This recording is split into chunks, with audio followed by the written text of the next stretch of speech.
Bueno chicos, ¿cómo andan? Miren, les voy a realizar este video en primer lugar para que ustedes presten atención el Word que ustedes están viendo en este momento, porque lo que quiero que hagamos con este video y específicamente con este Word que yo tengo acá, que es, digamos, un punteo de lo que sigue, es que ustedes tomen nota. ¿Qué quiero decir con que tomen nota? Realicen un texto narrativo. Por supuesto que no quiero que copien lo que está acá. Es una guía que ahora yo voy a explicar y que es lo último de la unidad número 1. Estos serían los últimos conceptos que se abordan dentro de la unidad número 1. Bien, comenzamos. Recuerden que nosotros lo último que vimos fue qué es el hombre, que establece de alguna manera las semejanzas y las diferencias con el animal y el hombre. Por supuesto que ambos tienen organismos biológicos, y lo que más me interesa a mí fue la parte de lo que habla o lo que hace referencia al sistema simbólico, específicamente al uso del pensamiento.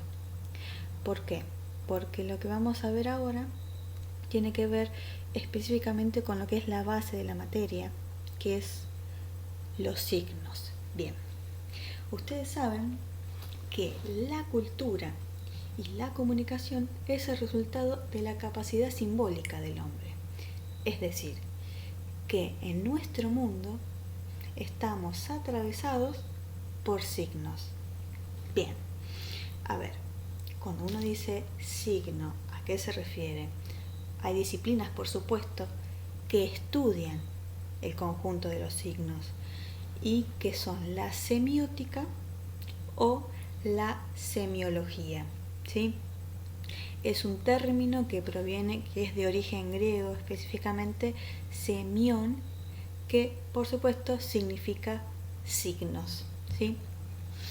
Bien, fíjense que entonces acá tenemos que cultura es, por supuesto, comunicación.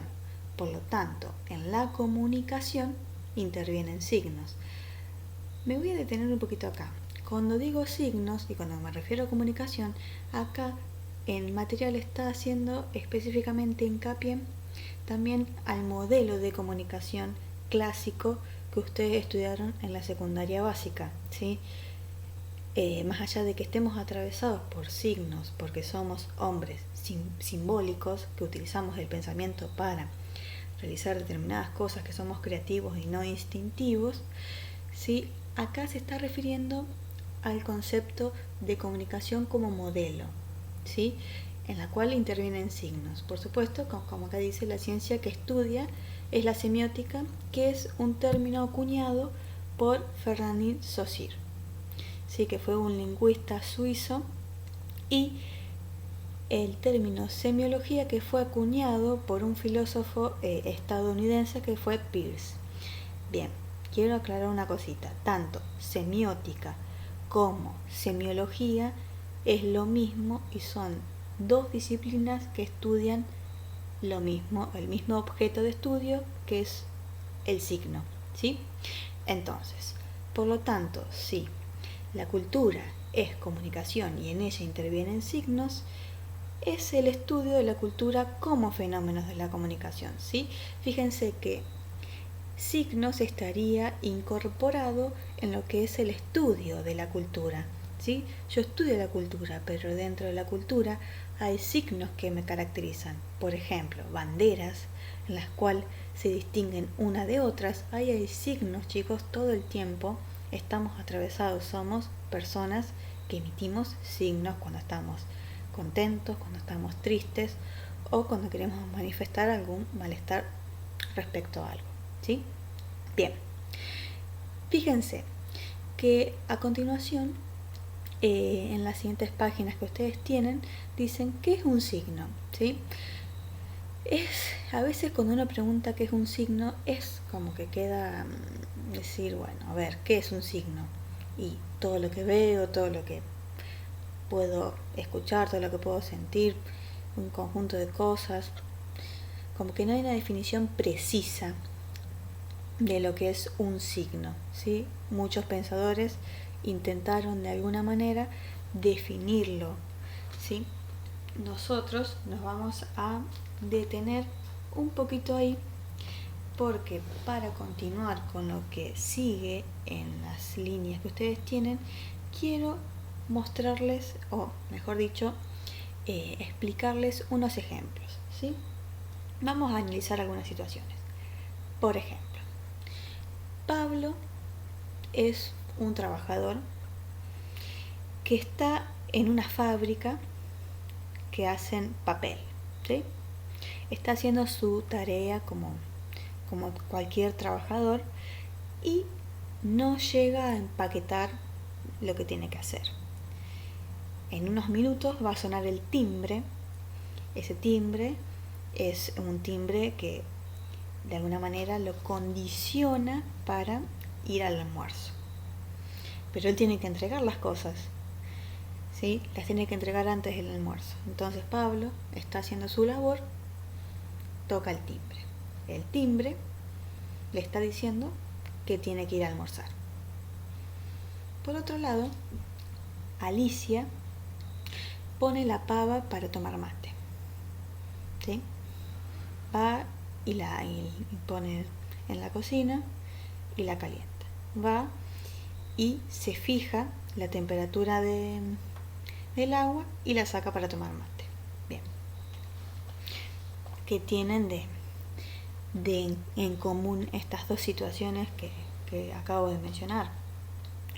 Por un lado, Pablo es una persona que estaba haciendo una labor y escucha el timbre.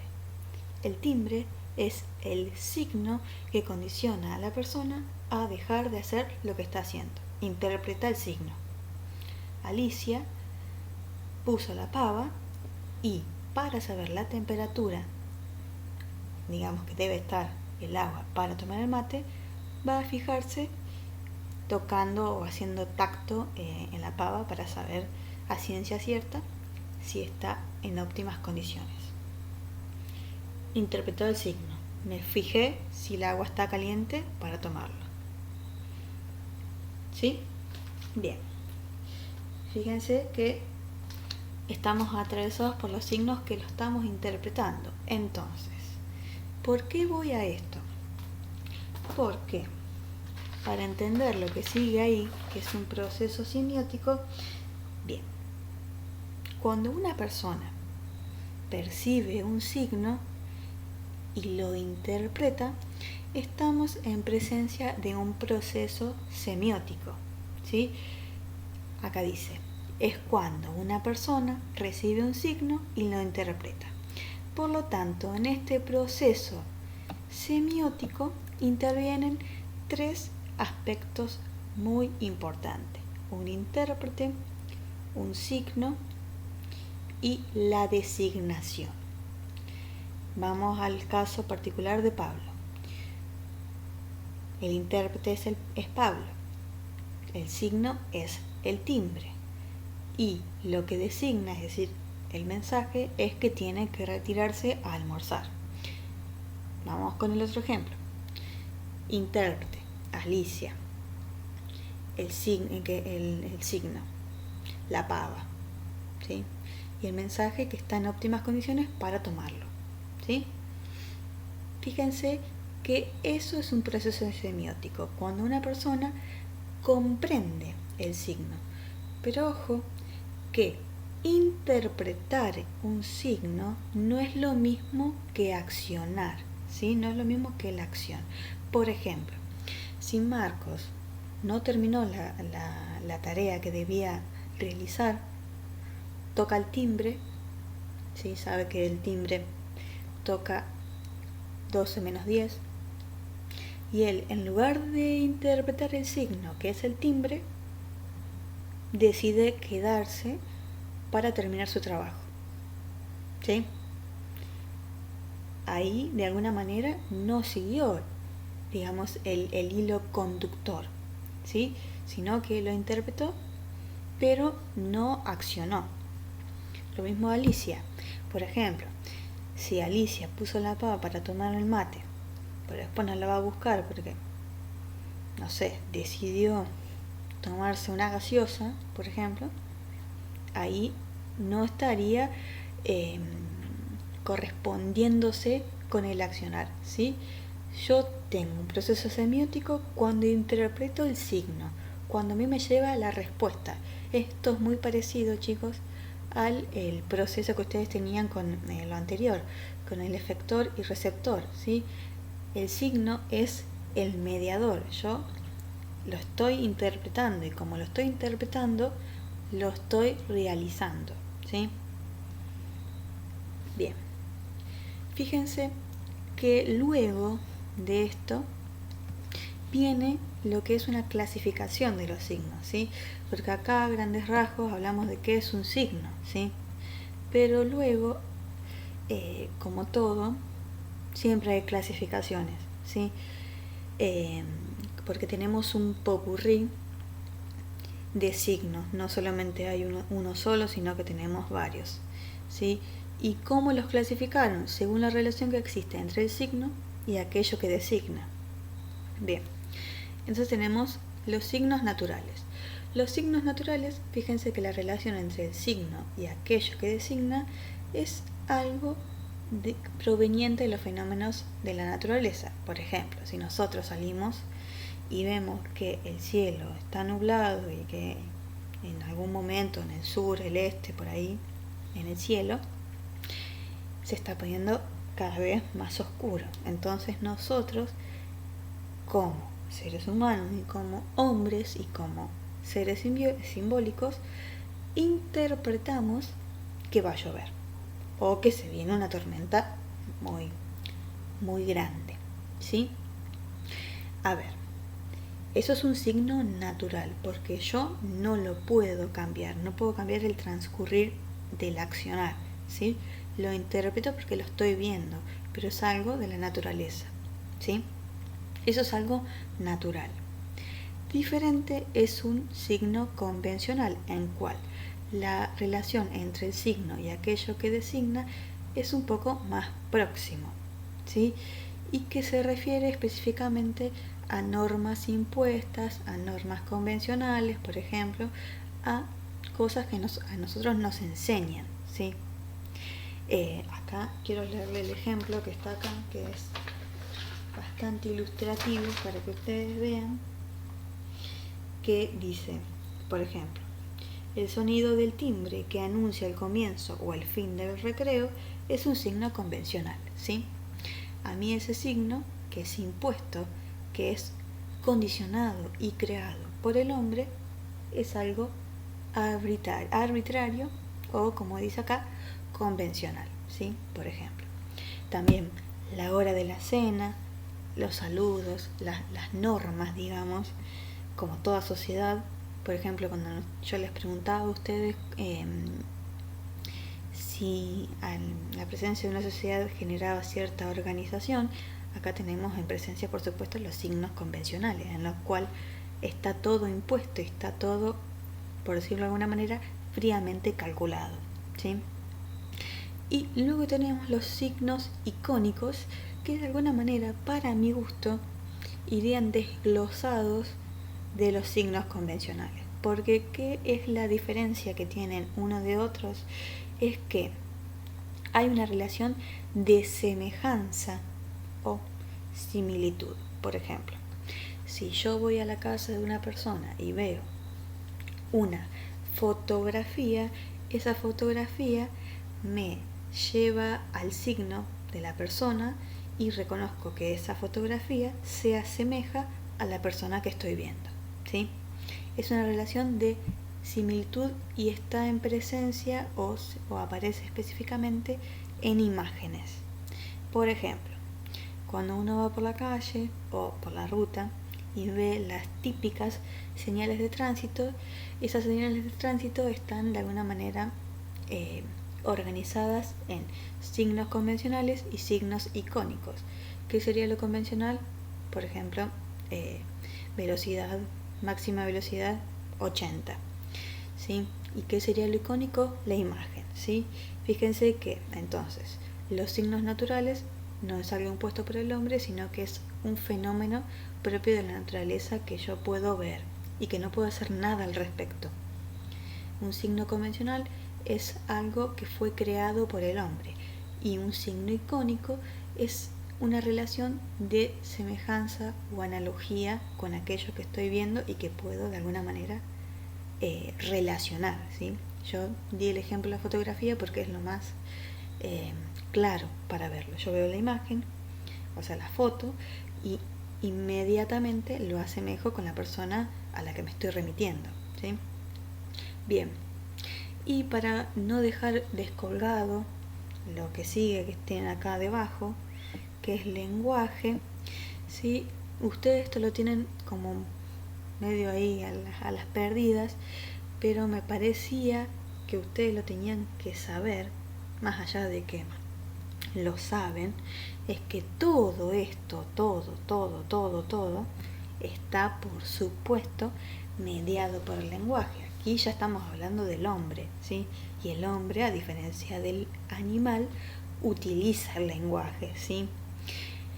Y acá, o sea, cuando quiero hacer esta aclaración porque lo usamos acá, lo usamos cuando decimos los signos naturales, lo usamos todo el tiempo, ¿sí? Pero bueno, acá hay una aclaración y quería que la tuvieran en cuenta, que habla de 3 grandes propiedades que tiene el lenguaje, que es la productividad, que hace referencia específicamente a la pluralidad de los mensajes. ¿Qué quiere decir con esto? Vieron que uno a veces, cuando manifiesta y emite un mensaje, tiene doble mensaje, triple, cuádruple, lo que fuere, ¿sí? Mensajes ambiguos, ¿sí? Fíjense que a veces uno dice algo en un contexto y si se saca de lugar pierde, digamos, la misma efervescencia que tenía realizado en ese lugar, ¿sí? Se hace referencia al lenguaje ambiguo. El desplazamiento hace referencia a las historias evocadas, pasadas, que yo de alguna manera vuelvo a transmitir o a manifestar, ¿sí? Cuando uno charla con alguien y evoca la infancia, evoca la adolescencia, evoca los viajes que hizo y demás, sin que tenga mucho que ver con quizás con el hilo conductor que tenía la conversación, ¿sí? Son recuerdos, historias evocadas. Y la arbitrariedad, que es una de las características más importantes, es que el lenguaje no está genéticamente condicionado, sino que es creado por el hombre, ¿sí? Y elaborado de acuerdo a una serie de competencias, ¿sí? Es lo que se relaciona mucho con lo que son las competencias paralingüísticas, lingüísticas, culturales e ideológicas, ¿sí? Yo voy cuando uno nace o cuando, por ejemplo, mi hija, yo le estoy inculcando el idioma castellano, ¿sí? El paradigma de la lengua castellana, ¿sí? Ese es el lenguaje que ella tiene, que va de alguna manera complejizando. Diferente es después cuando, no sé, quiera estudiar otra lengua, entonces hay el lenguaje que es arbitrario en todas las lenguas, ¿sí? Va a tener otras características porque es otra lengua, ¿sí? Pero la arbitrariedad es que el lenguaje es condicionado y convencional, ¿sí? Y que se va creando de acuerdo a los diferentes conceptos. Acá no entra lo que son los modismos, por ejemplo. Vieron que hay palabras que se ponen de moda y que con el tiempo después se olvidan, ¿sí? A eso no se refiere el lenguaje arbitrario como tal, como un lenguaje impuesto que me imponen y que se relaciona también un poquito con lo que es la socialización primaria que ustedes vieron en las actividades anteriores, ¿sí? Yo espero que les haya quedado claro este video, porque lo que yo quiero que hagan es que en el transcurso de esta semana ustedes puedan hacer un punteo, ¿sí? Un texto. Yo no les voy a pasar todavía las fotocopias para que ustedes puedan guiarse del video y puedan tomar notas. ¿Cómo quiero que tomen nota? En forma de texto, ¿sí? Por eso guíense con lo que yo les fui explicando y con este cuadrito que es lo más importante, ¿sí? Yo igual les voy a subir la consigna escrita, ¿sí? Bueno, espero que les haya servido. Cualquier cosita me dicen y me escriben. Un besito.